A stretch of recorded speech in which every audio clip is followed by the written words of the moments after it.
Olá, eu sou o Ricardo Bonotto e estarei trazendo as notícias de economia. Vamos falar um pouquinho hoje sobre a crise e a ampliação da desigualdade social. Diante da pandemia do coronavírus em que estamos noticiando, as várias altas taxas de desemprego, bem como a taxa de mortalidade de empresas, podemos refletir um pouco os principais resquícios que a pandemia irá deixar, que será o aumento da desigualdade social. A recuperação das bolsas de valores globais em contraste com a destruição de empregos e rendimentos em todo o mundo vai nos levar a ter esse pensamento.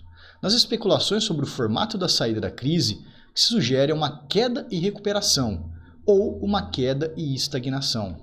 O que vem se prevalecendo é a saída de crise em formato K, ou seja, a recuperação de forma mais rápida ocorrerá por pessoas de poder aquisitivo maior, bem como empresas maiores ganhando mais, e os trabalhadores de empresas menores sofrendo mais com as consequências da crise, abrindo assim a distância entre esses dois grupos. Esse processo de desigualdade ocorre por dois movimentos contrários.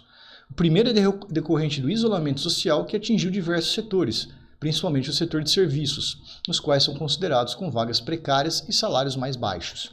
Em segundo lugar, a avalanche de dinheiro barato dos bancos centrais tem chegado com mais facilidade às grandes empresas e não às pequenas, e provocado a rápida revalorização de ativos como as ações. Conforme abordamos em outras reportagens, a crise impulsionou o aumento de empregos informais.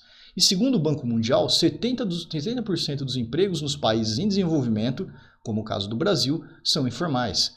O aumento das desigualdades sociais não se limitará às pessoas, mas também deve se refletir nas desigualdades entre os países. Os países mais fortalecidos para financiar pacotes de ajuda a empresas e consumidores, bem como as economias avançadas, aumentarão ainda mais a distância relativa sobre os países mais pobres, sobretudo aqueles que saírem dessa crise endividados.